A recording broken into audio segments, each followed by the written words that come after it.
కోలుకునే విషయంలో మన సామర్థ్యాన్ని ప్రతిబింబిస్తాయి. కోవిడ్ మహమ్మారి అనంతరం పరిణామాల నుండి బయటపడే క్రమంలో మన ప్రభుత్వం ప్రజలను అభివృద్ధి మరియు శ్రేయస్సు మార్గంలో నడిపించడం ద్వారా మరింత విఘ్నతను ప్రదర్శిస్తుంది. అభివృద్ధి విధాన రూపకల్పనలో మానవ సామర్థ్య అభివృద్ధి, మౌలిక సదుపాయాల ఏర్పాటు, జీవనోపాధికి మద్దతు మరియు సామాజిక భద్రత అనే ఈ 4 మూల స్తంభాలపై ఆర్థిక శాస్త్ర ప్రామాణిక నమూనాలు దృష్టి సారిస్తాయి. ఈ 4 అమలుపరచగలిగే విధానాలు. ఇవి సుపరిపాలనతో కలిపి స్థిరమైన ఆర్థిక వృద్ధికి ఆధారం కల్పిస్తున్నాయి. ఇందులోని అంతర్లీన సూత్రం ఏమిటంటే, పౌరులు తమ అంతర్గత సామర్థ్యాన్ని గ్రహించే అవకాశాలను ఈ 4 మూల స్తంభాలు కల్పిస్తున్నాయి. ఈ 4 మూల స్తంభాలు తూర్పు ఆసియాలోని అధిక పనితీరు గల ఆర్థిక వ్యవస్థలతో సహా నేడు అన్ని అభివృద్ధి చెందిన దేశాల అభివృద్ధి మార్గాలకు ఆధారం. అంటే 2016 నాటి ఐక్యరాజ్య సమితి యొక్క సుస్థిర అభివృద్ధి లక్ష్యాలే ఎస్డిజీలు ఏవైతే అంటామో అధ్యక్ష, కాక ప్రపంచ బ్యాంకు మరియు ఆసియా అభివృద్ధి బ్యాంకుల వంటి సంస్థల యొక్క ఇతర నివేదికలు కూడా ఈ మూల స్తంభాలపైనే ఆధారపడి ఉంటాయి. రాష్ట్ర అభివృద్ధి పునాదులను నిర్మించడానికి మన ప్రభుత్వం ఈ 4 మూల స్తంభాల విధానాన్ని స్వీకరించింది. మన రాష్ట్ర ప్రజలందరికీ వారి జీవితాలను మరియు జీవనోపాధిని నిర్మించుకోవడానికి సమాన అవకాశాలను అందించడానికి మన ప్రభుత్వం కట్టుబడి ఉంది. కాబట్టి మన ప్రభుత్వం యొక్క అన్ని విధానాలు ఈ నమూనాను దృష్టిలో ఉంచుకునే తయారు చేయబడ్డాయని చెప్పి గౌరవ సభకు తెలియజేస్తున్నాను. సుస్థిర అభివృద్ధి లక్ష్యాలు మరియు నవరత్నాల ఏకీకరణ. ఐక్యరాజ్య సమితి నిర్దేశించిన 17 ఎస్డిజీలను దృష్టిలో ఉంచుకొని మన ప్రభుత్వం చేపట్టిన నవరత్నాలు మరియు మేనిఫెస్టోలోని ఇతర అభివృద్ధి కార్యక్రమాలు రూపొందించబడ్డాయని తెలియజేసుకుంటున్నాను. ఇందు మూలముగా మన రాష్ట్రం వివిధ అభివృద్ధి సూచికలతో స్థిరమైన పెరుగుదలను చూడగలిగింది. నీతి ఆయోగ్ ఎస్డిజి ఇండియా 2020-21 నివేదిక ప్రకారం పేదరిక నిర్మూలన, స్వచ్ఛమైన నీరు మరియు పారిశుద్ధ్యాన్ని పెంపొందించడం, లింగ సమానత్వం, చౌకగా సుస్థిర శక్తి వనరులను అందించడం మరియు సముద్ర జలజీవుల పరిరక్షణ వంటి ఎస్డిజిల్లో మన రాష్ట్రం మొదటి 5 స్థానాల్లో ఉంది. ఎస్డిజిల విస్తృతమైన నమూనాను కలిగి ఉన్నాయని మన ప్రభుత్వం గుర్తించింది. అంతేగాక అట్టడుగు వర్గాల భాగస్వామ్యం మరియు సమాజ వికాసం లేకుండా ఈ ఎస్డిజిలను సాధించవచ్చని అనుకోవడం అసాధ్యం కూడా. గ్రామ మరియు వార్డు సచివాలయాలు, వాలంటీర్ల నెట్వర్క్ మరియు రైతు భరోసా కేంద్రాల వంటి బలమైన స్థానిక సంస్థలను నిర్మించడం, విద్య మరియు ఆరోగ్య వ్యవస్థల భారీ ఆధునీకరణ మరియు మహిళా స్వయం సహాయక సంఘాలను ఇంతకు ముందు కన్నా అధికంగా బలోపేతం చేయడం ఈ పనితీరుకు గల కారణాలని తెలియజేస్తున్నాను.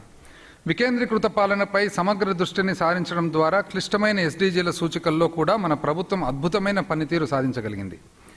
నీతి ఆయోగ్ తన ఎస్డిజి నివేదికల్లో ఎస్డిజీలను అవుట్కమ్ బడ్జెట్ స్టేట్మెంట్ నమూనా ఓబీఎస్తో అనుసంధానం చేయాలని చెప్పి సిఫార్సు చేసింది.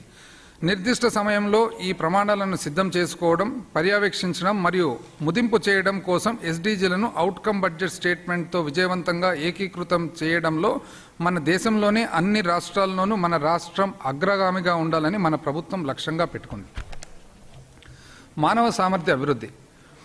పేదరికం మరియు ఆకలి నిర్మూలన, మంచి ఆరోగ్యం మరియు శ్రేయస్సును సాధించడం, నాణ్యమైన విద్య కలిగి ఉండడం మరియు లింగ సమానత్వాన్ని సాధించడం అనే ఎస్డిజిలను మొదటి అభివృద్ధి మూల స్తంభమైన మానవ సామర్థ్య అభివృద్ధి కలిగి ఉంటుంది. విద్య మరియు ఆరోగ్యం మన ప్రభుత్వం యొక్క ప్రధాన ప్రాధాన్యత. నాడు నేడు వంటి మన ప్రభుత్వ ప్రాధాన్య కార్యక్రమాలు రాష్ట్ర ప్రభుత్వ విద్య మరియు ఆరోగ్య మౌలిక సదుపాయాలను ప్రపంచ స్థాయి ప్రమాణాలకు అనుగుణంగా మెరుగుపరచడానికి ప్రయత్నిస్తున్నాయి అనడంలో సందేహం లేదు. జగనన్న అమ్మఒడి, గోరుముద్ద, విద్యా కానుక, విద్యా దీవెన మరియు వసతి దీవెన, వైఎస్ఆర్ సంపూర్ణ పోషణ, వైఎస్ఆర్ వైద్యశాలలు, వైద్య కళాశాలలు, ఆరోగ్యశ్రీ మరియు ఆరోగ్య ఆసరా వంటి కార్యక్రమాలు మానవ సామర్థ్యాల అభివృద్ధిపై దృష్టిని ప్రతిబింబిస్తున్నాయి. రాష్ట్ర మానవ వనరుల నాణ్యతను మెరుగుపరచడానికి మరియు అత్యున్నత నాణ్యతతో కూడిన విద్య, ఆరోగ్యం మరియు పోషకాహార సేవలను ప్రతి ఒక్కరికి అందించడానికి ఈ కార్యక్రమాలు రూపొందించబడ్డాయి. ఈ కార్యక్రమాల విజయం ద్వారా నీతి ఆయోగ్ యొక్క బహుళ పేదరిక నివేదిక ఎంపీఐలో మన రాష్ట్రం ఉన్నత స్థాయిలో నిలిచింది. నీతి ఆయోగ్ యొక్క 2021 ఎస్డిజిల నివేదిక ప్రకారం పేదరికం తగ్గింపులో మన రాష్ట్రం 5వ స్థానంలో ఉంది. మన ప్రభుత్వ కార్యక్రమాల ద్వారా మన రాష్ట్రంలో ఇప్పుడు శిశు మరియు కౌమార దశల్లోని పిల్లల మరణాలు 2% కంటే తక్కువగా ఉన్నాయి. బాలింతల ఆరోగ్య రక్షణలో రాష్ట్ర 5వ స్థానంలో ఉంది. విద్యలో కూడా మనం పాఠశాల హాజరును 98% కంటే ఎక్కువగా సాధించాము. స్థూల నమోదు నిష్పత్తి జీఆర్ ఏదైతే ఉందో అధ్యక్ష, రేటు కూడా షెడ్యూల్డ్ కులాల విషయంలో 7.5% గాను, షెడ్యూల్డ్ తెగల విషయంలో 9.5% గాను, బాలికల విషయంలో 11.03% గాను పెరిగి జాతీయ పెరుగుదల రేటును అధిగమించింది. మౌలిక సదుపాయాల అభివృద్ధి, స్వచ్ఛమైన నీరు మరియు పారిశుద్ధ్యం, సరసమైన మరియు స్వచ్ఛమైన ఎనర్జీ శక్తిని అందుబాటులో ఉంచడం, స్థిరమైన నగరాలు మరియు సంఘాలను ప్రోత్సహించడం మరియు మౌలిక సదుపాయాలను ఏర్పాటు చేయడం లాంటి ఎస్డీజీలు రెండవ మూలస్తంభమైన మౌలిక సదుపాయాల అభివృద్ధికి కేంద్రీకరిస్తాయి.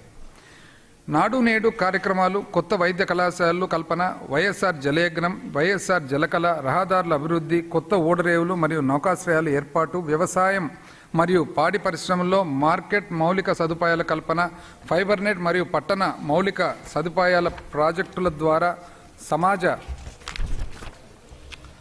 ఆస్తులు మరియు మౌలిక సదుపాయాల కల్పన జరుగుతున్నది. జగనన్న కాలనీలు, వైఎస్ఆర్ హౌసింగ్ వంటి కార్యక్రమాల ద్వారా అందరికీ ఇల్లు అందించడంపై మన ప్రభుత్వం దృష్టి సారించింది. నీతి ఆయోగ్ యొక్క 2021 బహుళ పేదరిక నివేదిక ప్రకారం గృహ సౌకర్యాలు కలిగిన జనాభా శాతం పరంగా మన రాష్ట్రం 3వ స్థానంలో ఉంది అని గౌరవ సభకు తెలియజేసుకుంటున్నాను. నాడు నేడు కార్యక్రమాలను భారీ స్థాయిలో అమలు జరపడం ద్వారా అంగన్వాడీలు, ఆసుపత్రులు మరియు పాఠశాలల మౌలిక సదుపాయాల కల్పనలో చారిత్రక నిర్లక్ష్యాన్ని మరియు తీవ్రమైన లోపాలను అధిగమించడానికి ఒక అవకాశం కల్పించింది. నీతి ఆయోగ్ యొక్క ఎస్డీజీల నివేదిక ప్రకారం రాష్ట్రంలోని 100% కుటుంబాలకు విద్యుత్ అందించబడింది. అంతేగాక వీరంతా శుభ్రమైన వంట నూనెలను ఉపయోగిస్తున్నారు కూడా. మన రాష్ట్రంలో 91% కంటే ఎక్కువ పాఠశాలల్లో గల భవన ప్రాంగణాలు తాగునీరు మరియు విద్యుత్తో కూడిన ప్రాథమిక మౌలిక సదుపాయాలను కలిగి ఉన్నాయని కూడా ఈ నివేదిక వెల్లడించింది. జాతీయ సగటు కంటే ఇది 7% ఎక్కువ. ఆరోగ్యం విషయంలో 99.5% కంటే ఎక్కువ కాన్పులు సంస్థాగతమైనవే అని ప్రాథమిక లేదా జిల్లా వైద్య కేంద్రాల్లో జరపబడినవే. అంతేగాక మన రాష్ట్రం వైద్యులు, నర్సులు మరియు ఇతర వైద్య సహాయ సిబ్బందితో కూడా 2వ అతిపెద్ద వైద్య సిబ్బందిని కలిగి ఉందని కూడా ఈ నివేదిక పేర్కొంది. ఇది మన ఆరోగ్య మౌలిక సదుపాయాలకు పటిష్టతను చూపుతుంది.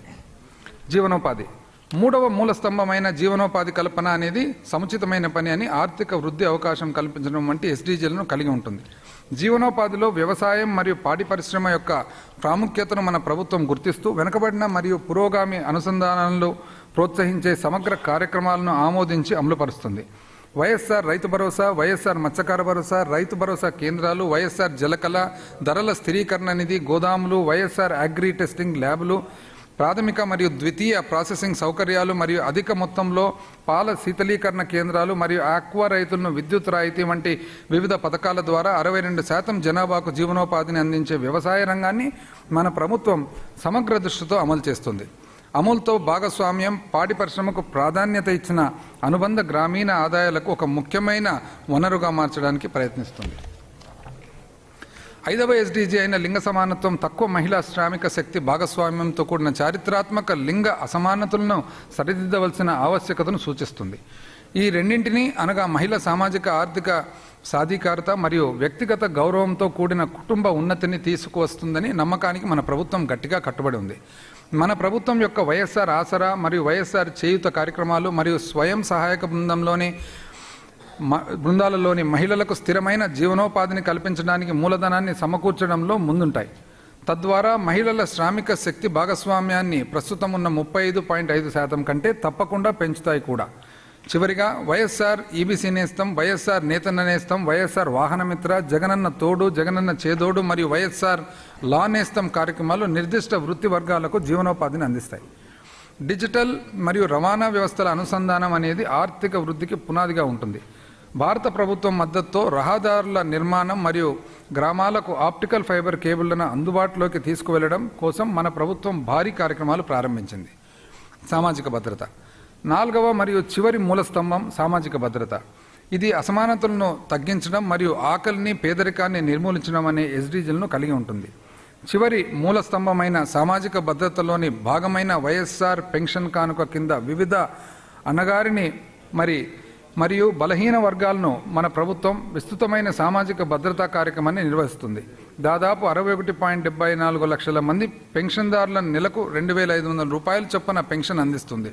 ఇది వృద్ధాప్య పెన్షన్దారులకు, వితంతువులకు, కల్లుగీత కార్మికులకు, చేనేత కార్మికులకు, ఒంటరి మహిళలకు, మత్స్యకారులకు, ఈఆర్టీ చికిత్స తీసుకునే హెచ్ఐవి వ్యాధిగ్రస్తులకు మరియు సాంప్రదాయ చెప్పులు కుట్టే వారికి అందించే అత్యంత ప్రగతిశీల భద్రతా కార్యక్రమం. అంతేకాకుండా వికలాంగుల, ట్రాన్స్జెండర్, డప్పు కళాకారులు మరియు దీర్ఘకాలిక మూత్రపిండ వ్యాధులతో బాధపడుతున్న వ్యక్తులు గౌరవప్రదమైన జీవితానికి భరోసా ఇవ్వడానికి మెరుగైన పెన్షన్లను కూడా మన ప్రభుత్వం అందిస్తుంది. ప్రపంచ బ్యాంకు మరియు అభిజిత్ బెనర్జీ మరియు ఎస్థెర్ డుఫ్లో వంటి ప్రఖ్యాత ఆర్థికవేత్తలు సూచించిన విధంగానే కరోనా మహమ్మారి సమయంలో కూడా మన ప్రభుత్వం రాష్ట్ర పేదలకు నగదు బదిలీలను అందించింది. ఈ నగదు బదిలీల విధానం అర్థవంతమైన ప్రభావాన్ని చూపే స్థాయిలో జరిగింది. అంతేగాక ప్రజలు వారి జీవనోపాధిని కోల్పోయే సమయంలో మరింత పేదరికంలోకి వెళ్ళిపోకుండా ఈ పథకం నిరోధించగలిగింది. రాష్ట్రంలో 4 మూల స్తంభాల అమలు. ఈ 4 మూల స్తంభాల లక్ష్య సాధనకు వివిధ పథకాలను అమలు చేయడం మరియు సుపరిపాలన అందించడం ద్వారా మన ప్రభుత్వం మద్దతు ఇచ్చింది. చాలా సంవత్సరాలుగా మానవ వనరుల కొరతను వివిధ శాఖలు ఎదుర్కొంటున్నాయి. మన ప్రభుత్వము ఉద్యోగాల భర్తీ క్యాలెండర్ను విడుదల చేయడం మరియు పారదర్శక నియామకం ద్వారా ప్రక్రియలు ద్వారా ఖాళీగా ఉన్న ఉద్యోగాల భర్తీకి భారీ నియామకం చేపట్టింది. గ్రామ మరియు వార్డు సచివాలయాలు మరియు ఇటీవల ప్రారంభించిన ఆంధ్రప్రదేశ్ సేవా పోర్టల్ 2.0 ద్వారా పాలనను ప్రజల ఇంటి వద్దకు తీసుకెళ్లడంలో దేశంలోని అన్ని రాష్ట్రాల్లో మన రాష్ట్రం ప్రత్యేక స్థానం పొందింది. మన ప్రభుత్వం ముందుగా ప్రకటించిన వార్షిక క్యాలెండర్ ఆధారంగా ప్రత్యక్ష ప్రయోజనాల బదిలీపై దృష్టి సారించి వివిధ ప్రభుత్వ ప్రయోజనాలను సకాలంలో అందజేయడంలోనూ లోటుపాట్లను తొలగిస్తుంది. జనాభాలో సగం మంది మహిళలు ఉన్నారనే వాస్తవాన్ని అంగీకరిస్తూ సామాజిక అభివృద్ధిలో మరియు ఇళ్లలో వారికి కీలక పాత్రను దృష్టిలో ఉంచుకొని మన ప్రభుత్వం కార్యక్రమాలు మరియు పథకాలను బాలికలు మరియు మహిళలను ప్రాధాన్యత ఇవ్వడానికి లక్ష్యంగా చేసుకొని రూపొందించడం జరిగింది. చివరిగా నిబద్ధత, విశ్వసనీయత, పారదర్శకత మరియు విశ్వాసం అనే లక్షణాల ద్వారా రాష్ట్ర ప్రజల జీవితాలను మెరుగుపరచడానికి మరియు సుస్థిరమైన అభివృద్ధి సాధిస్తూ ఆర్థిక వృద్ధి చెందే దిశగా మన ప్రభుత్వం ప్రయత్నిస్తుంది. కోవిడ్-19 మహమ్మారి కారణంగా ఏర్పడిన భారీ ప్రతికూలతతోనూ కూడా దిగ్భ్రాంతిని అధిగమించడానికి మన రాష్ట్రం ఈ విధానాల అమలు ఎంతోగానో సహాయపడింది. గౌరవనీయ ముఖ్యమంత్రి శ్రీ వైఎస్ జగన్మోహన్ రెడ్డి గారి దృఢమైన నాయకత్వంలో ఈ మహమ్మారిని ఎదుర్కోవడానికి, బడుగు బలహీన వర్గాల జీవితాలు మరియు జీవనోపాధిని రక్షించడానికి మన ప్రభుత్వం అనేక అత్యవసర చర్యలు చేపట్టింది. ఈ మహమ్మారి ఉన్న సమయంలో గౌరవనీయ ముఖ్యమంత్రి గారు తరచూ సమీక్షలు జరిపారు. వారి నిర్విరామ కృషికి ఈ గౌరవ సభ ద్వారా ధన్యవాదాలు తెలియజేస్తున్నాను. ఐ రిపీట్ అధ్యక్ష, గౌరవ ముఖ్యమంత్రి గారి నిర్విరామ కృషికి ఈ గౌరవ సభ ద్వారా ధన్యవాదాలు తెలియజేస్తున్నాను. అదేవిధంగా ఈ రాష్ట్రంలో ఎంతోమంది హెల్త్ డిపార్ట్మెంట్ కానీ, మరి పబ్లిక్ హెల్త్ కానీ, పోలీస్ డిపార్ట్మెంట్ కానీ, రెవెన్యూ శాఖ కానీ, ఇతర ఎన్నో శాఖలు ఎవరైతే మరి కోవిడ్-19 మహమ్మారిని ఎదుర్కోవడానికి పాల్గొన్నారో వాళ్ళందరికీ కూడా సభ ద్వారా మరి ధన్యవాదాలు తెలియజేస్తాం. వేలాది మంది ఆరోగ్య కార్యకర్తలు, పోలీస్, ప్రజారోగ్యం, రెవెన్యూ మరియు ఇతర శాఖల సిబ్బంది కృషి వలన మన రాష్ట్రం ఈ మహమ్మారిని విజయవంతంగా ఎదుర్కోగలిగింది. ఆరోగ్య మరియు కుటుంబ సంక్షేమ మంత్రిత్వ శాఖ నివేదిక ప్రకారం మన రాష్ట్రం దాదాపు 8.5 కోట్ల వ్యాక్సిన్ డోసులను రాష్ట్ర ప్రజలకు అందించింది. ఈ సంఖ్య రాష్ట్ర జనాభా కంటే దాదాపు రెట్టింపు అనే గౌరవ సభకు తెలియజేస్తున్నాను. లాక్డౌన్ మరియు ఇతర అంతరాయాల వల్ల ఎక్కువగా ప్రభావితమైన రాష్ట్ర ప్రజలకు విస్తృతమైన ప్రత్యక్ష నగదు బదిలీ పథకాల ద్వారా మన రాష్ట్ర ప్రభుత్వం సమర్థవంతంగా నగదు ప్రయోజనాలను అందించగలిగింది. నవరత్నాలు మరియు మేనిఫెస్టోలో సూచించిన ఇతర పథకాల అమలు ద్వారా ఎస్డీజీలను సాధించాలనే తపన మరియు అలుపెరుగని కృషిని మన రాష్ట్రాన్ని శ్రేయస్సు మార్గంలో ఉంచాయి. మన గౌరవనీయులైన ముఖ్యమంత్రి గారు ఆంధ్రప్రదేశ్ అభివృద్ధి పట్ల చూపుతున్న తపన రాష్ట్రంలోని ప్రతి ఒక్క పౌరుడి జీవితాన్ని మెరుగుపరిచే దిశగా కొనసాగుతుంది. ఈ క్రింది సూక్తులు మన గౌరవనీయ ముఖ్యమంత్రి గారి స్వభావాన్ని తెలియజేస్తాయి.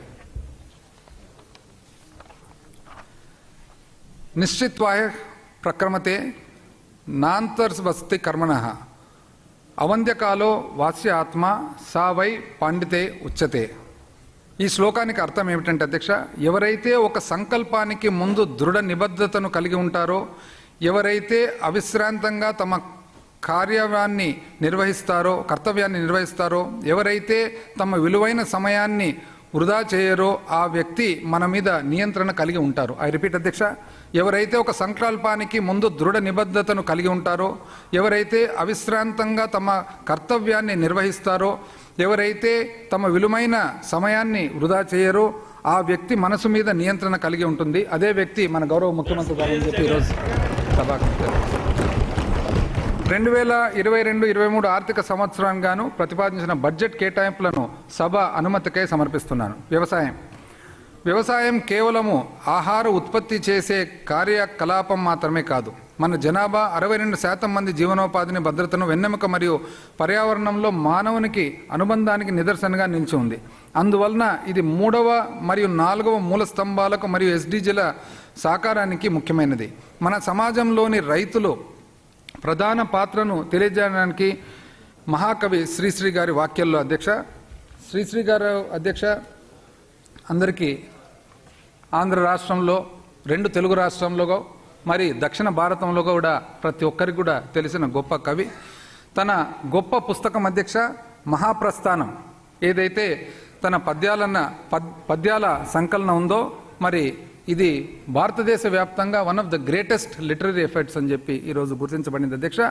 మరి శ్రీశ్రీ గారి ఎన్నో పద్యాలలో ఒక ముఖ్యమైన జగన్నాథుని రథచక్ర, శ్రీశ్రీ సామాజిక అన్యాయాలని చెప్పి కొంతమంది బాధపడుతున్నారు, వాళ్ళకి చెప్పడం అధ్యక్ష అండి, మరి జగన్నాథ చక్రాలు వస్తున్నాయి, మరి వచ్చిన తర్వాత మీ కళలన్నీ కూడా తీరుస్తాయని చెప్పేసి ఈ జగన్నాథ రథచక్రాలు అనే పాట దాదాపు మనం 5 సంవత్సరాల పాటు ఈ పాట మీదనే మనము మరి ఎన్నో ప్రజలకు సంబంధించిన మరి సామాజిక న్యాయం అందించాలనే ఒక ఆలోచన కలిగిందని చెప్పి ఒకసారి సభకు గుర్తు చేస్తా ఉన్నాను అధ్యక్ష.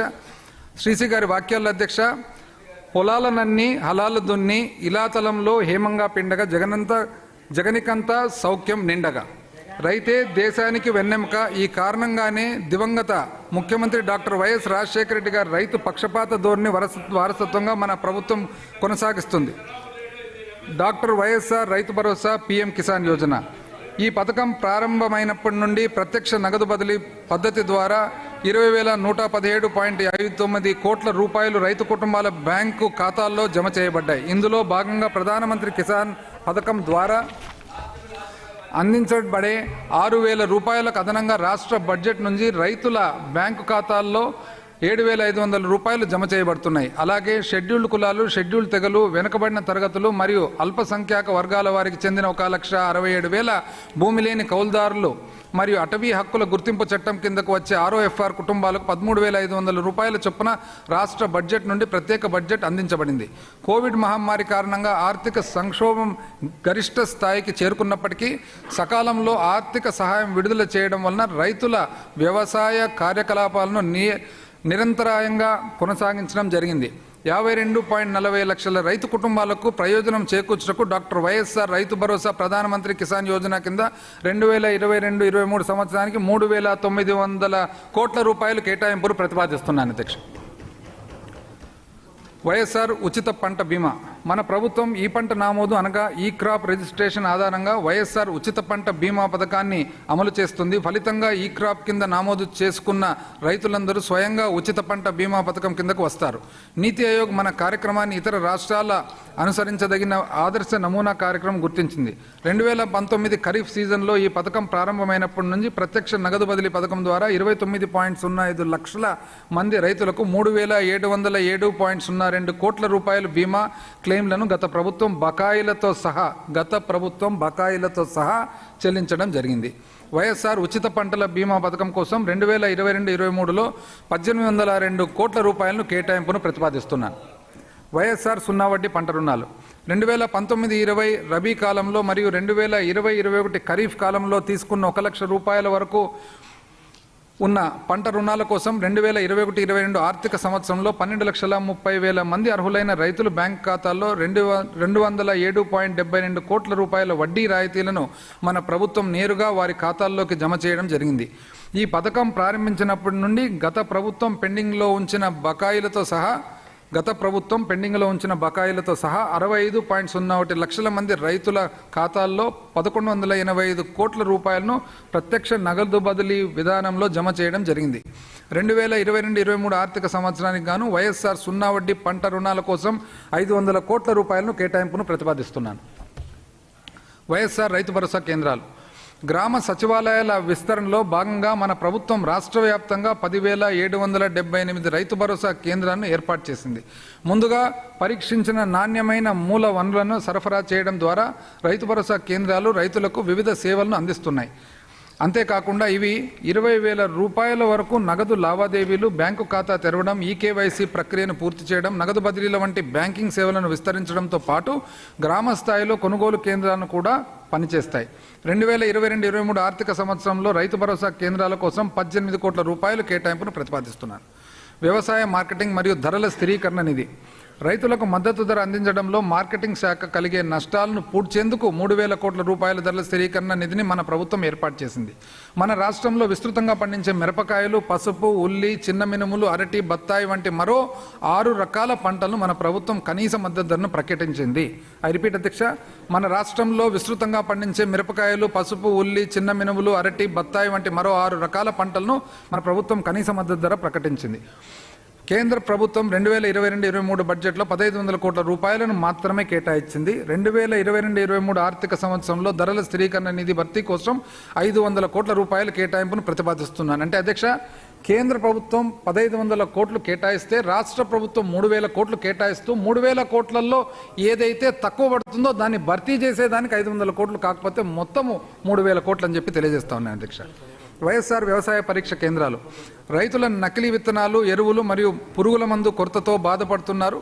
ఈ సమస్యను పరిష్కరించడానికి జూలై 8, 2021 మొదటి దశలో 70 వ్యవసాయ పరీక్ష కేంద్రాలను స్థాపించడం జరిగింది. ఈ పరీక్ష కేంద్రాలు రైతులకు మంచి నాణ్యమైన మూల వనరులను పొందడంలో సహాయపడుతున్నాయి. అలాగే ఇవి పంటల ఉత్పత్తి మరియు ఉత్పాదకతను పెంచడానికి దోహదపడుతున్నాయి. మిగిలిన 77 పరీక్ష కేంద్రాల నియోజకవర్గ స్థాయిలో 2022 ఖరీఫ్ కాలం నుండి పనిచేస్తాయి. వైఎస్ఆర్ వ్యవసాయ పరీక్ష కేంద్రాల కోసం 2022-23లో 50 కోట్ల రూపాయలను ప్రతిపాదిస్తున్నాను. వ్యవసాయ యాంత్రీకరణ. మన ప్రభుత్వం ప్రతి వైఎస్ఆర్ రైతు భరోసా కేంద్రం వద్ద 10,750 వ్యవసాయ యంత్రాల అద్దె కేంద్రాలను సిహెచ్సి ఏర్పాటు చేయడం ద్వారా చిన్న మరియు సన్నకారు రైతులకు ఎటువంటి పెట్టుబడి మరియు నిర్వహణ భారం లేకుండా అద్దెకు వ్యవసాయ యంత్రాలను అందించడానికి వరి పంట ప్రధానంగా ఉన్న ప్రాంతాల పంట కోతలతో యాంత్రీకరణ సేవలను ప్రోత్సహించడానికి 1,615 క్లస్టర్ స్థాయి సిహెచ్సిలను పంట కోత యంత్రాలు అనగా కంబైన్డ్ హార్వెస్టర్లు, వరిగడ్డి బెయిలర్లు మొదలగు వాటితో మన ప్రభుత్వం ఏర్పాటు చేస్తుంది. ఉచిత మరియు రాయితీతో విద్యుత్ సరఫరా. మన ప్రభుత్వం వ్యవసాయ అవసరాల కోసం 19.64 లక్షల పంపు సెట్లకు 9 గంటల ఉచిత పగటిపూట విద్యుత్ సరఫరా చేస్తుంది. ఉద్యానవన మరియు నర్సరీలకు కూడా ఉచిత విద్యుత్తును మన ప్రభుత్వం సరఫరా చేస్తుంది. ఇంతేకాకుండా ఆక్వా రైతులకు యూనిట్కు ₹1.50 చొప్పున రాయితీతో కూడిన విద్యుత్ సరఫరా ఇవ్వడం జరుగుతుంది. రాష్ట్రంలోని రైతులకు ఉచిత విద్యుత్ సరఫరా కోసం నగదు బదిలీ పథకాన్ని అమలు చేస్తున్నాం. వ్యవసాయ పంపు సెట్లకు మీటర్లు అమర్చేందుకు అయ్యే ఖర్చు కూడా మన ప్రభుత్వమే భరిస్తుంది. 2022-23 ఆర్థిక సంవత్సరానికి 5,000 కోట్ల రూపాయలను విద్యుత్ రాయితీ కొరకు ప్రతిపాదిస్తున్నాను. పశుసంవర్ధక, పాడి మరియు మత్స్య పరిశ్రమ అభివృద్ధి. కోళ్ల పరిశ్రమ, పాడి పరిశ్రమ, పశువుల పెంపకం మరియు మత్స్య పరిశ్రమ వ్యవసాయ సమాజానికి అనుబంధ ఆదాయం అందిస్తూ రాష్ట్రంలో ముఖ్యమైన ప్రాథమిక జీవనోపాధిగా మారాయి. 2020-21లో దేశంలో గుడ్ల ఉత్పత్తిలో 1వ స్థానంలోనూ, మాంసం ఉత్పత్తిలో 2వ స్థానంలోనూ, పాల ఉత్పత్తిలో 5వ స్థానంలోనూ మన రాష్ట్రం నిలిచింది. వైఎస్ఆర్ పశు నష్ట పరిహార పథకం కింద 43,988 మంది రైతులకు ఆవు లేదా గేదె ఒక్కింటికి 30,000 రూపాయల చొప్పున మరియు గొర్రె లేదా మేక ఒక్కింటికి 6,000 రూపాయల చొప్పున నష్టపరిహారం అందించడం కోసం 169.52 కోట్ల రూపాయలు మంజూరు చేయబడ్డాయి. రైతుల యొక్క పశువుల వ్యాధి నిర్ధారణ సౌకర్యాలు అందుబాటులోకి తీసుకురావడానికి 154 నియోజకవర్గ స్థాయి జంతు వ్యాధుల నిర్ధారణ కేంద్రాలు మంజూరు చేయబడ్డాయి. అంతేకాకుండా దేశంలోని తొలిసారిగా 340 అంబులెన్స్ను కొనుగోలు చేయడం ద్వారా సంచార పశు అంబులేటరీ క్లినిక్లను ప్రారంభించడం జరిగింది. మొత్తం చేపల ఉత్పత్తిలో 46.23 లక్షల మెట్రిక్ టన్నుల ఉత్పత్తి, 29.40% వాటితో దేశంలోని మన రాష్ట్రం మొదటి స్థాయిలో ఉంటూ 16.5 లక్షల జనాభాకు జీవనోపాధిని కల్పిస్తుంది. భారతదేశ మత్స్య ఎగుమతిలో 36% వాటాను కలిగి మన రాష్ట్రం మొదటి స్థానంలో ఉంది. వైఎస్ఆర్ మత్స్యకార భరోసా పథకం కింద చేపల వేట నిషేధ కాలంలో వచ్చే 4,000 రూపాయల నష్టపరిహారాన్ని 10,000 రూపాయలకు పెంచడం ద్వారా 97,619 మంది తీర ప్రాంత మత్స్యకారుల లబ్ధి పొందుతున్నారు. గ్రామ స్థాయిలో రైతులకు మూల వనరులకు పరీక్ష సౌకర్యాలను కల్పించేందుకు మన ప్రభుత్వం 35 సమీకృత ఆక్వా ప్రయోగశాలను ఏర్పాటు చేస్తుంది. అదనంగా సముద్రంలోని లోతైన ప్రదేశాల చేపల వేటను ప్రోత్సహించడానికి మరియు సురక్షితమైన బైరింగ్ సౌకర్యాలను అందించడానికి అంతర్జాతీయ ప్రమాణాల ప్రకారం 8 చేపల వేట హార్బర్ నిర్మాణానికి మన ప్రభుత్వం చేపట్టింది. 2022-23లో పశుసంవర్ధక, పాడి పరిశ్రమ అభివృద్ధి మరియు మత్స్యశాఖకు 1,568.83 కోట్ల రూపాయల కేటాయింపును ప్రతిపాదిస్తున్నాను. ప్రజా పంపిణీ వ్యవస్థ. మన ప్రభుత్వం ప్రజా పంపిణీ వ్యవస్థ పీడీఎస్ కింద పౌరుల ఇంటి వద్దకే అవసరమైన వస్తువులను పంపిణీ చేస్తుంది. 1.5 కోట్ల మంది రేషన్ కార్డు లబ్ధిదారులందరికీ పారదర్శకమైన తిరిగి వేలం వేసే ప్రక్రియ ద్వారా కొనుగోలు చేయబడిన 9,260 సంచార పంపిణీ యూనిట్ల ద్వారా నిత్యావసర వస్తువుల పంపిణీ చేయడం జరుగుతుంది. షెడ్యూల్ కులాలు, షెడ్యూల్ తెగలు, వెనుకబడిన తరగతులు మరియు అల్పసంఖ్యాక వర్గాలకు చెందిన యువత ఈ సంచార పంపిణీ యూనిట్లను నిర్వహిస్తున్నారు. పేద ప్రజలకు నాణ్యమైన పౌష్టికాహారాన్ని అందించడానికి ప్రజా పంపిణీ వ్యవస్థ కింద స్వర్ణ మరియు సార్టెక్స్ రకాలకు చెందిన నాణ్యమైన బియ్యాన్ని అందించాలని మన ప్రభుత్వం నిర్ణయించింది.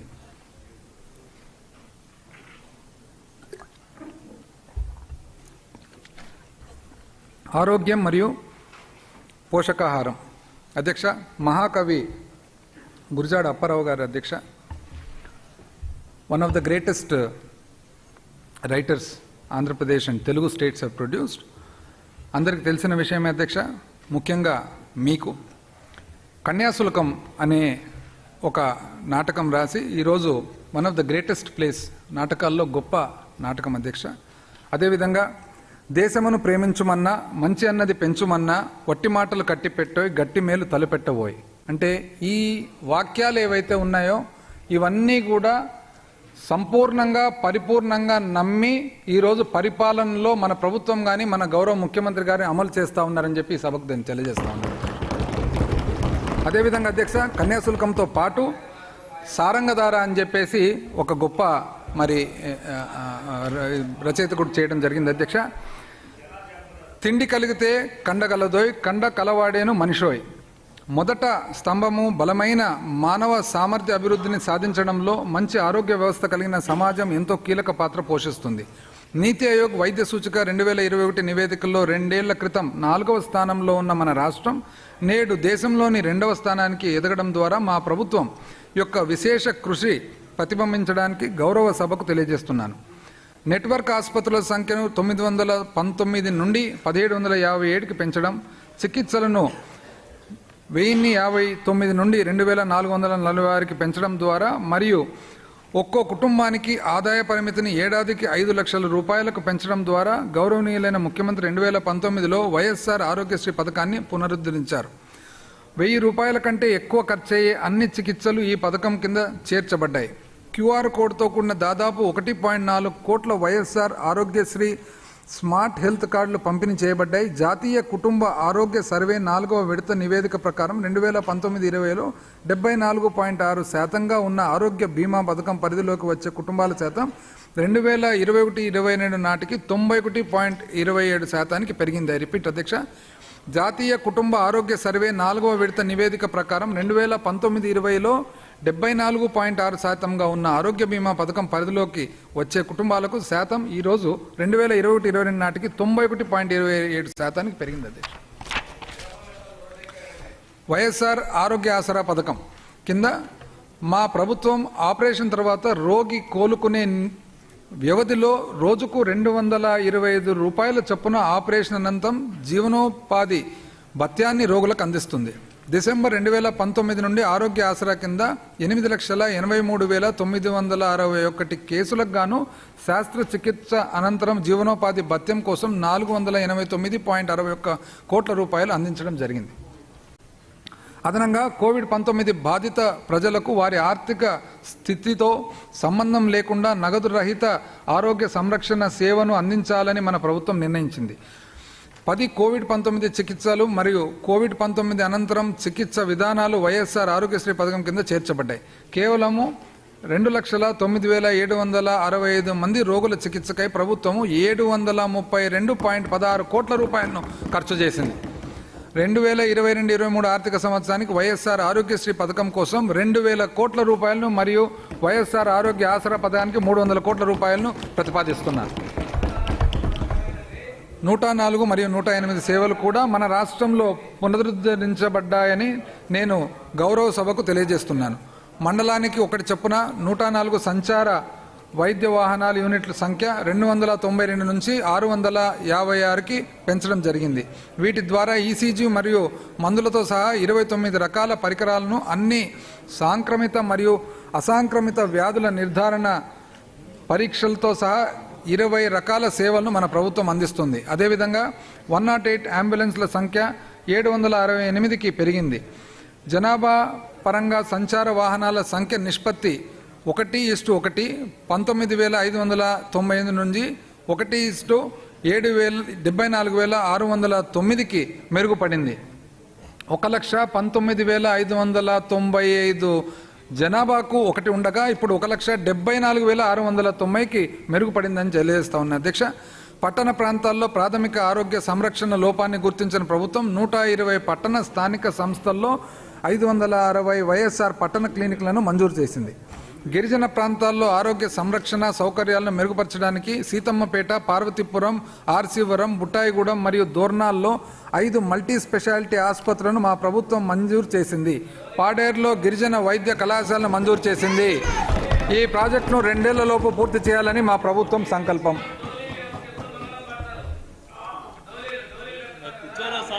పౌరుల ఆరోగ్య సంరక్షణ మెరుగుపరచడంపై మన ప్రభుత్వము అధ్యక్ష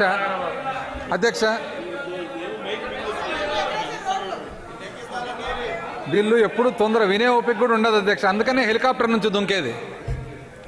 పౌరుల ఆరోగ్య సంరక్షణకు మెరుగుపరచడంపై మన ప్రభుత్వం దృష్టి సారించే ఫలితంగా 2019కి ముందు 108.25 కోట్ల రూపాయలుగా ఉన్న సగటు నెలవారీ వ్యయం జూన్ 2019 తర్వాత 203.68 కోట్ల రూపాయలకు పెరిగింది. ఇది 3వ ఎస్డీజీ అయిన మంచి ఆరోగ్యం మరియు శ్రేయస్సు సాధించడంలో మన ప్రభుత్వ పనితీరు మెరుగుపరిచింది. వైఎస్ఆర్ కంటి వెలుగు కార్యక్రమం రాష్ట్రంలోని మొత్తం 5.6 కోట్ల జనాభాకు దశల వారీగా ఉచితంగా సమగ్ర నాణ్యమైన కంటి సంరక్షణ సేవలను అందించడానికి మన ప్రభుత్వం వైఎస్ఆర్ కంటి వెలుగు అనే సామూహిక కంటి స్క్రీనింగ్ కార్యక్రమాన్ని ప్రారంభించింది. 1వ మరియు 2వ దశలలో ప్రభుత్వ మరియు ప్రైవేటు పాఠశాలలోని విద్యార్థుల కంటి పరీక్షలు విజయవంతంగా పూర్తి చేయడం జరిగింది. గౌరవనీయులైన ముఖ్యమంత్రి గారు ఆగస్టు 16, 2021న 3వ దశలో అవ్వాతాత కార్యక్రమాన్ని ప్రారంభించారు. ఈ కార్యక్రమం 60 ఏళ్లు మరియు అంతకంటే ఎక్కువ వయస్సు గల వ్యక్తులకు కంటి పరీక్షలను లక్ష్యంగా చేసుకుని పనిచేస్తున్నది. ఇప్పటి వరకు 16,64,919 మందికి కంటి పరీక్షల నిర్వహణ, 8,50,364 మందికి కళ్లద్దాలు అందజేత మరియు 1,55,473 మందికి శుక్లం మరియు శాస్త్ర చికిత్సలు చేయడం జరిగింది. ఆరోగ్యం, వైద్యం మరియు కుటుంబ సంక్షేమం కోసం 2022-23 ఆర్థిక సంవత్సరానికి 15,384.26 కోట్ల రూపాయల కేటాయింపును ప్రతిపాదిస్తున్నాను. 15,384.26 కోట్ల రూపాయలు. ఇది 2021-22 సంవత్సరం కేటాయింపుల కన్నా 11.23% ఎక్కువ. అధ్యక్ష, ఇది 2021-22 సంవత్సరం కేటాయింపు కన్నా 11.23% ఎక్కువ. అధ్యక్ష, బాలల సంక్షేమం ఈరోజు ప్రతి బిడ్డకు జీవించే హక్కు, స్వేచ్ఛ హక్కు, ఆరోగ్య హక్కు, విద్య హక్కు, భద్రతా హక్కు, గౌరవ హక్కు, సమానత్వం మరియు శాంతి హక్కు కలిగి ఉండాలని చెప్పి సమయం ఇది అని చెప్పి కైలాష్ సత్యార్థి గారు అధ్యక్ష. కైలాష్ సత్యార్థి గారు అధ్యక్ష one of the few Indians Nobel prize వచ్చిన ఇండియన్స్ అధ్యక్ష. మరి పిల్లలకు న్యాయం జరగాలని, పిల్లలకి ఇబ్బంది కలగకూడదని, పిల్లలకు ఎటువంటి ఇబ్బంది కలగకూడదు, చాలా మంచి స్వేచ్ఛమైన బ్రతకాలనే ఒక విషయం మీద మరి నోబెల్ ప్రైజ్ సాధించిన వ్యక్తి అధ్యక్ష. కైలాష్ సత్యార్థి గారి 2-3 విషయాలు విన్నట్లయితే అధ్యక్ష, తను చాలా చిన్న వయసులో ఉన్నప్పుడు ఉన్నతమైన కుటుంబంలో పుట్టి కూడా తను బడికి పోయేటప్పుడు ఒకరోజు ఒక చెప్పులు కుట్టే పిల్లవాడిని బయట చూశాడంట అధ్యక్ష.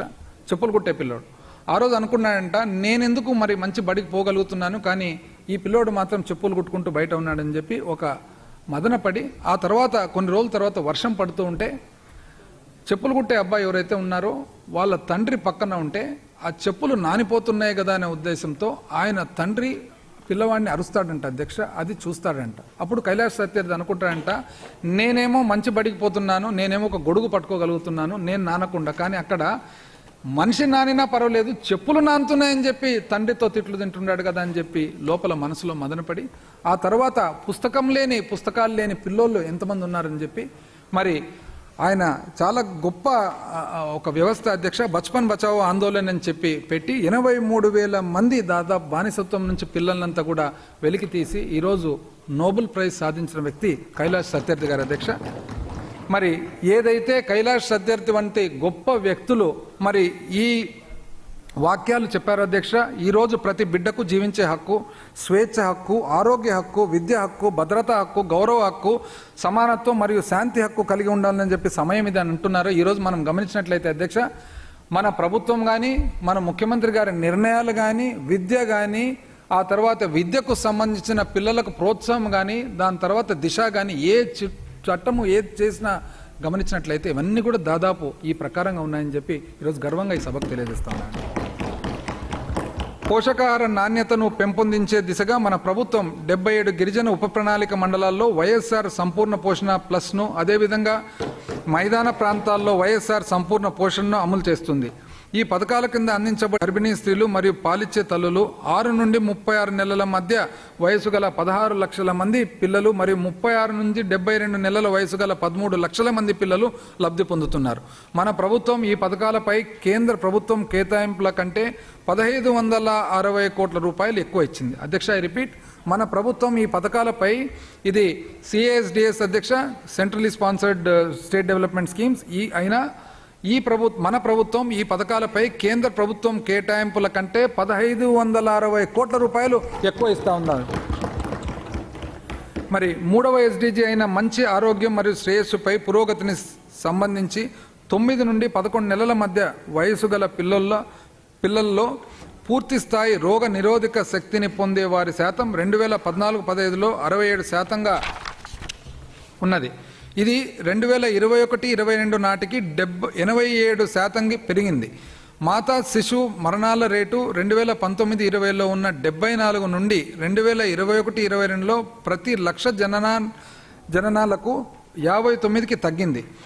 5 ఏళ్లలోపు మరణాల రేటు 2019-20లో ఉన్న 41 నుండి 2021-22లో ప్రతి 1000 సజీవ జననాలకు 14కు తగ్గింది. నివేదించబడిన మొత్తం కాన్పుల్లో సంస్థాగత కాన్పుల శాతం అనగా ప్రాథమిక ఆరోగ్య కేంద్రాలు మరియు జిల్లా ఆరోగ్య కేంద్రాలు జరిగిన కాన్పుల శాతం 2019-20లో 67% ఉండగా 2021-22 నాటికి 99.87%కు పెరిగింది. అధ్యక్ష, ఐ రిపీట్, నివేదించబడిన మొత్తం కాన్పుల్లో సంస్థాగత కాన్పుల శాతం అనగా ప్రాథమిక ఆరోగ్య కేంద్రాలు మరియు జిల్లా ఆరోగ్య కేంద్రాలు జరిగిన కాన్పుల శాతము 2019-20లో 67% ఉండగా 2021-22 నాటికి 99.87%కి పెరిగిందని చెప్పి తెలియజేస్తా ఉన్నాను. అధ్యక్ష, మీరు మా బడ్జెట్ మీద మాట్లాడేటప్పుడు మాట్లాడండి. 3 నుంచి 6 సంవత్సరాల పిల్లల శారీరక మానసిక ఏంటిది విద్యాభివృద్ధి. What is this commentary? మీరు బడ్జెట్ మీద మాట్లాడేటప్పుడు మాట్లాడండి. ఏంటిది? It's not correct. అది అధ్యక్ష అధ్యక్ష అధ్యక్ష అధ్యక్ష అధ్యక్ష అధ్యక్ష ఈ ప్రవర్తన ఆ సభ్యుడు కూర్చునే విధానము ఇవన్నీ మీరు గమనించండి. ప్రజలంతా కూడా గమనిస్తున్నారు అధ్యక్ష. అంటే ఎంత లెక్కలేనితనము. వార్షిక బడ్జెట్ అధ్యక్ష, వార్షిక బడ్జెట్ దేని గురించి మాట్లాడుతున్నాం అధ్యక్ష? పిల్లల గురించి, మాతా శిశు గురించి, ఆరోగ్యం గురించి, విద్య గురించి. ఒక్క నిమిషం. ఇప్పుడు ప్లీజ్ రాంబాబు గారు, ప్లీజ్ ప్రసాద్ గారు, ఒక్క నిమిషం ప్లీజ్ హియర్ మీ ప్లీజ్ కూర్చోండి రాంబాబు గారు ఒక్క నిమిషం ప్లీజ్ ఒక్క నిమిషం అలౌ మీ టు స్పీక్. కూర్చోండి ప్లీజ్ చూడండి అలాగే వీరేంద్ర గారు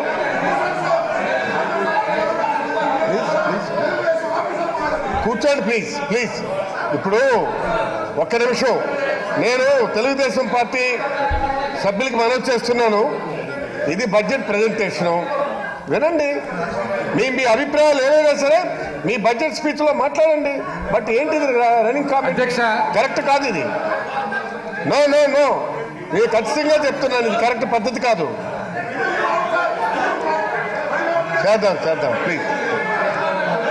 అధ్యక్ష, వార్షిక budget finance minister is on a speak చదివేటప్పుడు తర్వాత సబ్జెక్ట్ ఏం మాట దయచేసి అధ్యక్ష రాంబాబు గారు అధ్యక్ష, ఒకవేళ వాళ్ళకు వినే ఓపిక లేకున్నా, ఈ సబ్జెక్ట్ మీద ఇంట్రెస్ట్ లేకున్నా దయచేసి వాళ్ళని హ్యాపీగా వెళ్ళిపోమని చెప్పండి అధ్యక్ష. ఇబ్బంది కలగకుండా దయచేసి వెళ్ళిపోమని అధ్యక్ష. అచ్చినేని గారు ప్లీజ్ అవి వాస్తవాలు కానప్పుడు మీ బడ్జెట్ మీద మాట్లాడేటప్పుడు మాట్లాడండి అధ్యక్ష. గవర్నర్ గారు వచ్చినప్పుడేమో గవర్నర్ గారి మీదకి రావడం, బడ్జెట్ ప్రవేశపెట్టేదేమో రన్నింగ్ కామెంటరీ ఇవ్వడం. This attitude is not correct. While the finance minister is presenting the subject to the house, you must listen the facts. మీరు వినండి. మీకు అక్కడే you have any difference of opinion, you submit the versions. మాట్లాడండి sir, budget మీద మాట్లాడండి. అంతేగాని అదేంటిది, అది కరెక్ట్ కాదు. No, it is not fair practice. Ramarao garu, మీరు దాన్ని సమర్థిస్తున్నారా? మీరు సమర్థిస్తున్నారా? ఆ యాటిట్యూడ్ మీరు సమర్థిస్తున్నారా చెప్పండి. నో మీరు సమర్థిస్తున్నారా లేదో చెప్పండి. మీరు సమర్థిస్తే సమర్థిస్తున్నాం, లేకపోతే లేదని చెప్పండి. గుడ్డిగా సభ్యుని సమర్థించడం కాదు. While finance minister is presenting the budget to the house, what is this? ఇస్తాం మీరు మాట్లాడండి. Okay right. మీ పద్ధతి అదే అయితే మీరు చేసుకుని వెళ్ళండి. మీ పని మీరు చేయండి, మా పని మేము చేస్తాను. కూర్చోండి. రైట్, చెప్పండి మీరు.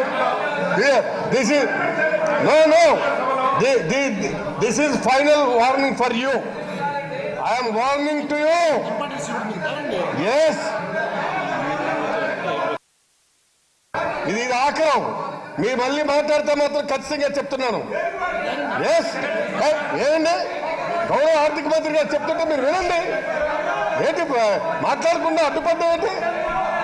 నో, మాట్లాడి ఎలా పడితే మాట్లాడటం ఒక్క. ఏం సార్ రామారెడ్డి గారు, ఏంటి మీరు కూడాను ఎలా పడితే మాట్లాడడం కరెక్టా? ఎప్పుడు పడితే అప్పుడు మాట్లాడడం కరెక్టా? నో, ఐ డోంట్ అలౌ ఇష్టం వచ్చినట్టుగా మాట్లాడుతుంటే. సరే మాట్లాడండి, చూద్దాం. మీరు మాట్లాడండి సార్. మినిస్టర్ ఫైనాన్స్ మీరు మాట్లాడండి. రాజేంద్రనాథ్ రెడ్డి గారు మీరు మాట్లాడండి. రాంబాబు ప్లీజ్. అధ్యక్ష, వాళ్ళకి ఎటువంటి గౌరవం లేదు అధ్యక్ష. సభ మీద గౌరవం లేదు, ప్రజల మీద గౌరవం లేదు, ప్రజలకు సంబంధించిన ఈ వార్షిక బడ్జెట్ మీద గౌరవం లేదు, పిల్లల మీద లేదు, తల్లుల మీద లేదు, చదువు మీద లేదు, ఏది లేదు అధ్యక్ష. ఏదన్నా ఉన్న వాళ్ళైతే వాళ్ళు ఊరుకుంటారు. దాని తర్వాత బడ్జెట్ మీద డిస్కషన్ లో మాట్లాడతారు. బడ్జెట్ ప్రవేశపెట్టేటప్పుడు నాకు తెలిసి ఇంతవరకు చరిత్రలో అంటే కేవలము ప్రజలకు ఇంత మంచి బడ్జెట్ ప్రవేశపెడుతున్నారు, ప్రతి ఒక్కరికి ఆమోదయోగ్యమైన బడ్జెట్, ప్రతి ఒక్కరికి ఉపయోగపడే బడ్జెట్ అనేది వాళ్ళకి లేదు అధ్యక్ష. వాళ్ళకి ఏమాత్రం శ్రద్ధ ఉంటే పిల్లల గురించి, తల్లుల గురించి, విద్య గురించి మాట్లాడేటప్పుడు వాళ్ళందరూ ఇటువంటి కామెంట్స్ ఇస్తారు అధ్యక్ష. చేస్తాను, ఆయన ఎక్స్ప్లెనేషన్ ఇస్తారు కదా.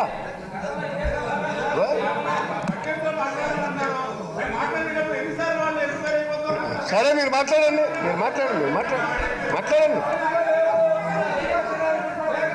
ప్లీజ్ అన్నా మీరు కూర్చోండి. ప్లీజ్ జోగులు గారు మీరు మాట్లాడండి సార్. మీరు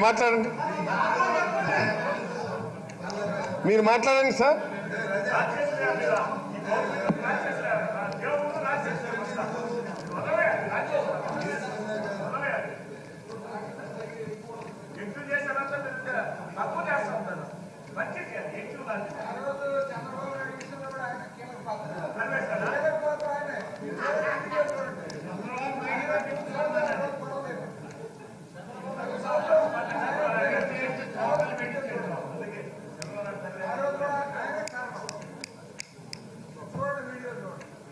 రైట్.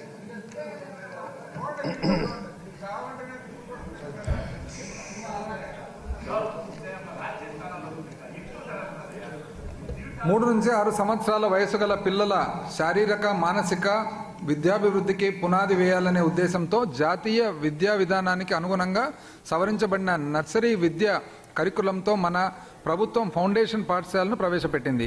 ఆంగ్ల భాషపై దృష్టి సారించి అన్ని అంగన్వాడీ కేంద్రాల్లో ప్రీ ప్రైమరీ 1, ప్రీ ప్రైమరీ 2 తరగతులను ప్రవేశపెట్టారు.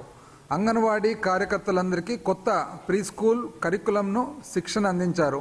మొత్తము 55,607 అంగన్వాడీ కేంద్రాల్లో 27,620 అంగన్వాడీ కేంద్రాలు ఫౌండేషన్ పాఠశాలగాను 27,987 అంగన్వాడీ కేంద్రాలు ఉపగ్రహ ఆధారిత పాఠశాలగాను పనిచేస్తున్నాయి. కోవిడ్-19 కారణంగా తల్లిదండ్రులు ఇద్దరినీ కోల్పోయిన పిల్లల బాధ్యతను కూడా మన ప్రభుత్వం స్వీకరించింది. ఒక్కొక్క చిన్నారికి 10 లక్షల రూపాయల ఎక్స్గ్రేషియా ప్రకటించింది. ఐ రిపీట్ అధ్యక్ష, ఒక్కొక్క చిన్నారికి 10 లక్షల రూపాయల ఎక్స్గ్రేషియా ప్రకటించింది. ఈ పథకం కింద ఇప్పటి వరకు 298 మంది పిల్లలు లబ్ధి పొందడం జరిగింది. కౌమార దశలో ఉన్న బాలికల మరియు స్త్రీల ఆరోగ్యం మరియు ఋతుక్రమ కాలంలో వారి పారిశుభ్రత అవసరాల కోసం మన ప్రభుత్వం వైఎస్ఆర్ స్వచ్ఛ కార్యక్రమాన్ని అమలు చేస్తుంది. దీని కింద అన్ని ప్రభుత్వ పాఠశాలలు, జూనియర్ కళాశాలలు మరియు రెసిడెన్షియల్ విద్యా సంస్థల్లో 7 నుండి 12వ తరగతి వరకు చదువుతున్న 10 లక్షల మంది కౌమార దశలోని బాలికలు లబ్ధి పొందుతున్నారు. వీరికి నెలకు 10 బ్రాండెడ్ శానిటరీ నాప్కిన్స్లను మన ప్రభుత్వం ఉచితంగా అందించడం జరుగుతుంది. అధ్యక్ష, మహిళల సాధికారత డాక్టర్ ఏపీజే అబ్దుల్ కలాం గారు అధ్యక్ష మన దేశానికి 11వ రాష్ట్రపతి, మరి one of the finest technocrats అధ్యక్ష డాక్టర్ అవుల్ పకీర్ జైనులబ్దీన్ అబ్దుల్ కలాం తాను బీఎస్సీ చదివిన తర్వాత aeronautical engineering Madras institute of టెక్నాలజీలో చదివి ఆ తర్వాత డిఆర్డిఓ అధ్యక్ష డిఫెన్స్ రీసెర్చ్ అండ్ డెవలప్మెంట్ ఆర్గనైజేషన్లో మరి సైంటిస్ట్గా చేరి ఆ తర్వాత బహుశా భారతదేశము మరి ప్రొడ్యూస్ చేసిన చాలా గొప్ప సైంటిస్ట్గా ఈరోజు మనం చెప్పుకోవచ్చు అధ్యక్ష. అగ్ని అండ్ పృథ్వీ ఈ 2 మిసైల్స్ ఏవైతే ఉన్నాయో, క్షిపణులు ఉన్నాయో, ఈ రెండింటిని కూడా మరి డెవలప్ చేయడంలో తాను చాలా ముఖ్యమైన పాత్ర పోషిస్తూ, అదేవిధంగా అధ్యక్ష మన న్యూక్లియర్ టెస్ట్ పోఖ్రాన్ 2 ఎప్పుడైతే 1998లో చేశారో అప్పుడు చీఫ్ ప్రాజెక్ట్స్ కోఆర్డినేటర్గా మరి ఉంటూ, అదేవిధంగా SLV-3 ఎప్పుడైతే లాంచ్ చేయడం జరిగిందో తనకు మిసైల్ మ్యాన్ ఆఫ్ ఇండియా అనే ఒక బిరుదు కూడా తెచ్చుకోవడం జరిగింది అధ్యక్ష. ఆ తర్వాత తనకు హైయెస్ట్ ఆనర్ అధ్యక్ష భారతరత్న మరి బిరుదు ఇవ్వడం జరిగింది. ఈరోజు ఆయన మాటలు ఒక్కసారి గుర్తు తెచ్చుకున్నట్లయితే అధ్యక్ష, మహిళల సాధికారత సంబంధంగా మహిళల సాధికారత అనేది ఉత్తమ కుటుంబమును, ఉత్తమ సమాజమును, చివరికి ఉన్నతమైన దేశాన్ని తయారు చేస్తుందని చెప్పి ఏపీజే అబ్దుల్ కలాం గారు చెప్పిన వాక్యాలు అధ్యక్ష. ఈరోజు అధ్యక్ష ప్రతి ఒక్క కొటేషన్ ఏదైతే బడ్జెట్ స్పీచ్లో ఉందో ఈ ప్రభుత్వానికి కానీ మన ముఖ్యమంత్రి గారి పాలన విధానానికి ప్రతి ఒక్కటి కూడా అనుగుణంగా ఉండే అర్థం వచ్చే కొటేషన్స్ ఉన్నాయి అధ్యక్ష. అటువంటి స్ఫూర్తితోనే మరి పరిపాలన జరుగుతుందని చెప్పి ఈ సభకు తద్వారా ప్రజలకు తెలియజేస్తా ఉన్నాను అధ్యక్ష. అభివృద్ధి అజెండాలో మహిళలను కేంద్ర స్థానంలో ఉంచడం వలన సంస్థలు మరియు వాటి వనరుల నిర్వహణలో సామర్థ్యం పెరుగుతుంది. నీతి ఆయోగ్ సంస్థ ప్రకటించిన 5వ SDG అయిన లింగ సమానత్వం సూచిలో మన రాష్ట్రం కేవలం 2 ఏళ్ల కాలంలో 12 ర్యాంకులు మెరుగుపరుచుకొని 5వ ఉత్తమ స్థానానికి పొందింది. 2 ఏళ్ల కాలంలోనే అధ్యక్ష 12 ర్యాంకులు మెరుగుపరుచుకొని 5వ ఉత్తమ స్థానాన్ని పొందింది. ఈ 2 ఏళ్లలోనే ఈ సూచి 37 నుంచి 58కి పెరిగింది అధ్యక్ష. వైఎస్ఆర్ ఆసరా పథకం కింద అధ్యక్ష 11/4/2019 నాటికి స్వయం సహాయక సంఘాల బ్యాంకు రుణ బకాయిలను సంక్షేమ శాఖల ద్వారా 4 విడతల్లో తిరిగి చెల్లించడం జరిగింది.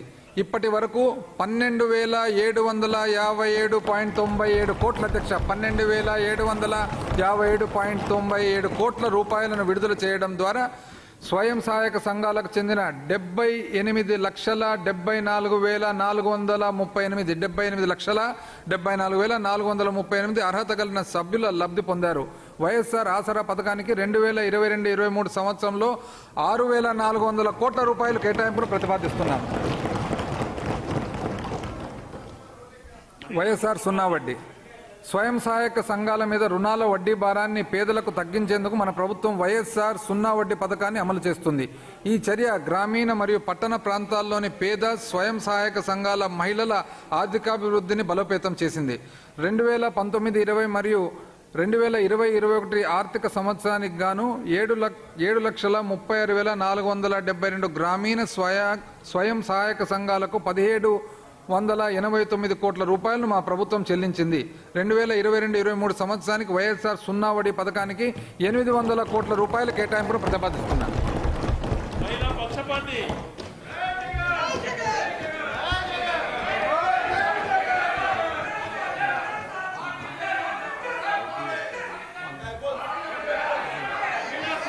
వైఎస్ఆర్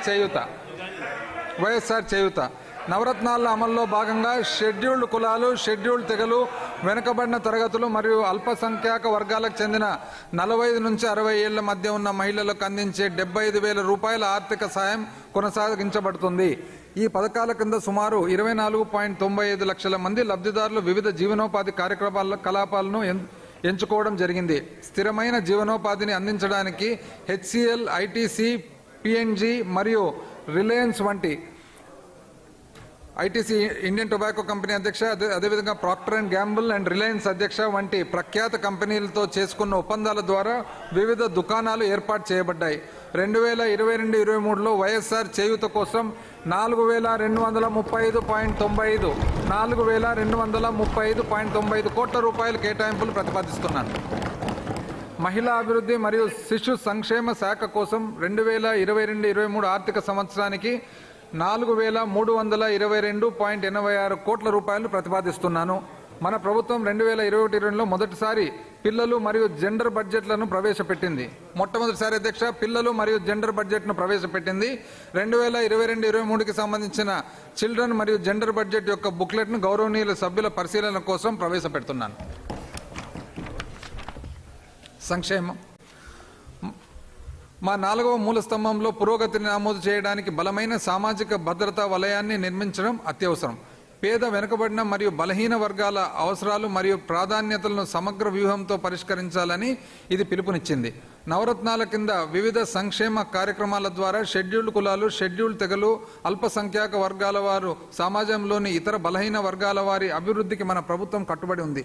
విద్య, మౌలిక సదుపాయాలు, ఆరోగ్యం, జీవనోపాధి, నైపుణ్యం మరియు స్వయం ఉపాధి కోసం ప్రపంచ స్థాయి ప్రమాణాలకు అనుగుణంగా గణించదగిన లక్ష్యాలను సాధించడానికి మా ప్రభుత్వం ప్రయత్నిస్తుంది. వైఎస్ఆర్ పెన్షన్ కానుక సమాజంలోని పేద మరియు బలహీన వర్గాలకు, ముఖ్యంగా వృద్ధులు మరియు బలహీనులను, వితంతువులను మరియు వికలాంగులను గౌరవప్రదమైన జీవితాన్ని పొందేందుకు మన ప్రభుత్వం సహాయం చేస్తుంది. వైఎస్ఆర్ పెన్షన్ కానుక కింద 61.74 లక్షల అధ్యక్ష 61.74 లక్షల మంది పెన్షన్దారులకు ప్రభుత్వం ప్రతి నెల పెన్షన్లు అందజేస్తుంది. మన ప్రభుత్వం ఇచ్చిన హామీకి అనుగుణంగా వృద్ధాప్య పెన్షన్దారులకు, వితంతువులు, చేనేత కార్మికులు, కల్లగీత కార్మికులు, మత్స్యకారులు, ఒంటరి మహిళలు, సాంప్రదాయ చెప్పులు కుట్టేవారు మరియు ఏఆర్టీ చికిత్స పొందే హెచ్ఐవి పెన్షన్దారుల పెన్షన్ మొత్తాన్ని 2,250 రూపాయల నుండి 2,500 రూపాయలకు పెంచింది. ఈ పెంపుదల డిసెంబర్ 2021 నుండి అమల్లోకి వచ్చింది.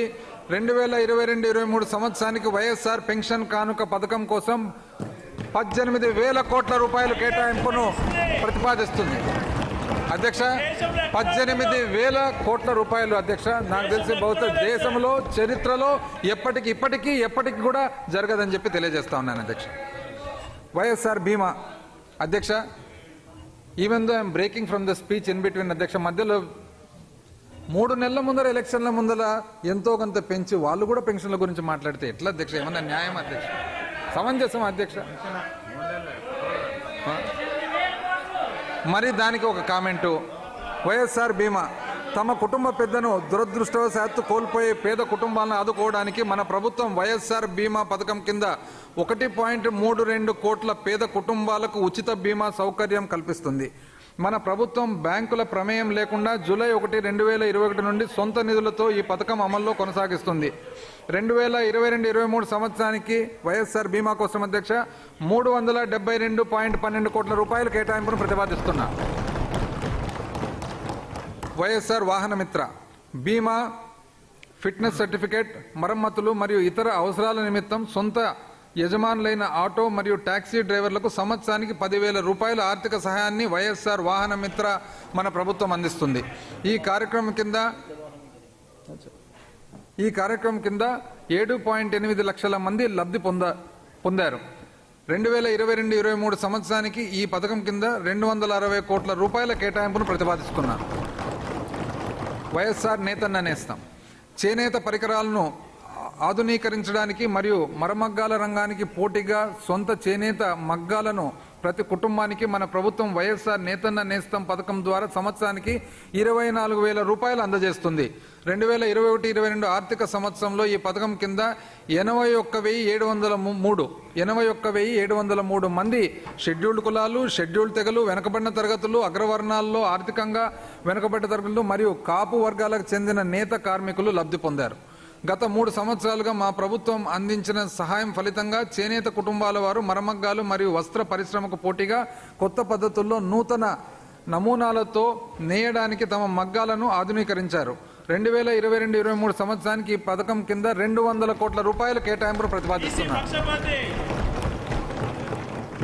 జగనన్న తోడు తోపుడు బండ్ల వారి ఆర్థిక కష్టాలను తీర్చడానికి మన ప్రభుత్వం కేంద్రము PM స్వనిధి కింద ఇచ్చే సహకారంతో కలిపి సంవత్సరానికి 10,000 రూపాయల ఆర్థిక సాయం జగనన్న తోడు పథకం కింద అందజేస్తుంది.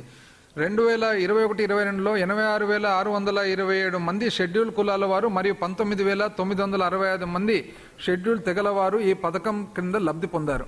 ఈ కార్యక్రమం కింద 2021-22 ఆర్థిక సంవత్సరంలో 14.16 లక్షల మంది ఆర్థిక సహాయం పొందారు. 2022-23 సంవత్సరానికి ఈ పథకం కింద 25 కోట్ల రూపాయల కేటాయింపును ప్రతిపాదిస్తున్నారు. జగనన్న చేదోడు దారిద్ర్య రేఖకు దిగువన ఉన్న రజకులు, నాయి బ్రాహ్మణులు మరియు కుట్టు పని వారికి సంవత్సరానికి 10,000 రూపాయలను జగనన్న చేదోడు పథకం ద్వారా మన ప్రభుత్వం ఆర్థిక సాయం అందజేస్తుంది. ఇంతవరకు 2,98,428 మంది లబ్ధిదారులకు 583.78 కోట్లు, 2,98,420 మంది లబ్ధిదారులకు 583.78 కోట్ల రూపాయలు విడుదల చేయడం జరిగింది. 2022-23 సంవత్సరానికి ఈ పథకం కింద 300 కోట్ల రూపాయల కేటాయింపును ప్రతిపాదిస్తున్నారు. వైఎస్ఆర్ ఈబీసీ నేస్తం అగ్రవర్ణాల్లో ఆర్థికంగా వెనుకబడ్డ తరగతుల కోసం ఈబీసీ నేస్తం కింద 45 నుంచి 60 సంవత్సరాల మధ్య వయసు గల మహిళలకు సంవత్సరానికి 15,000 రూపాయల చొప్పున సహాయం అందించాలని మన ప్రభుత్వం నిర్ణయించింది. ఈ పథకం కింద 3,92,674 మంది లబ్ధిదారులకు 589 కోట్ల రూపాయలు విడుదల చేయడం జరిగింది. 2022-23 సంవత్సరానికి ఈ పథకం కింద 590 కోట్ల రూపాయలు కేటాయింపును ప్రతిపాదిస్తున్నారు. వైఎస్ఆర్ లా నేస్తం కింద అర్హులైన జూనియర్ న్యాయవాదులకు నెలకు 5,000 రూపాయల చొప్పున ఇస్తున్నాం. ఇప్పటి వరకు 23.7 కోట్ల రూపాయలను ఈ కార్యక్రమం కింద పంపిణీ చేయడం జరిగింది. 2022-23 సంవత్సరానికి ఈ పథకం కింద 15 కోట్ల రూపాయలు కేటాయింపును ప్రతిపాదిస్తున్నారు.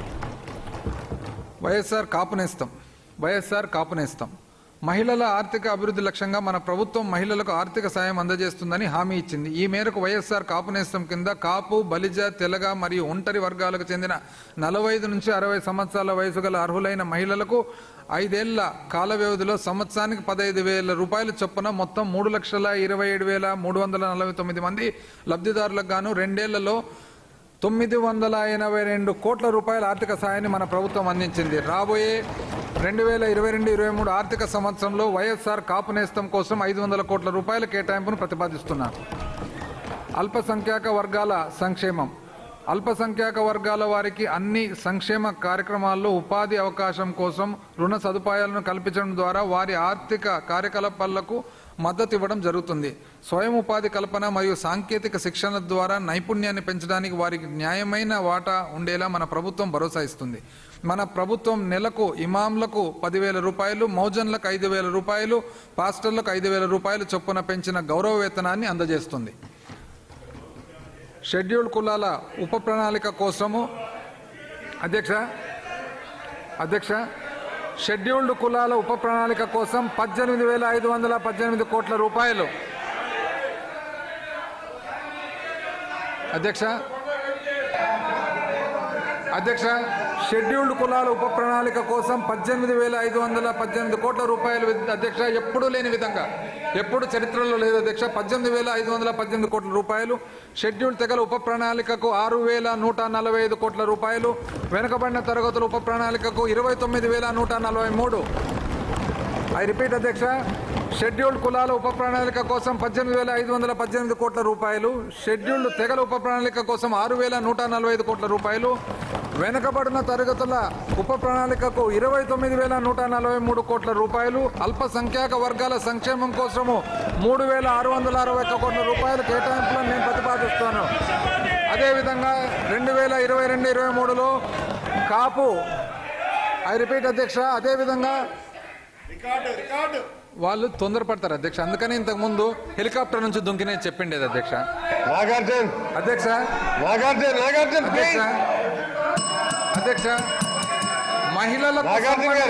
మహిళలకు సంబంధించిన విషయానికి వచ్చినప్పుడు ఇంతేనా అని అడిగారు అధ్యక్ష. ఇప్పుడు అసలు విషయం వస్తుంది అధ్యక్ష. అదేవిధంగా 2022-23లో కాపు సంక్షేమానికి 3,537 కోట్ల రూపాయల కేటాయింపులను ప్రతిపాదిస్తున్నారు. అంటే మహిళల గురించి చెప్పినప్పుడు అంతేనా అని అన్నారు. వాస్తవానికి అసలు విషయం వచ్చేసి 3,537 కోట్ల రూపాయలు అధ్యక్ష. విద్యారంగం అధ్యక్ష.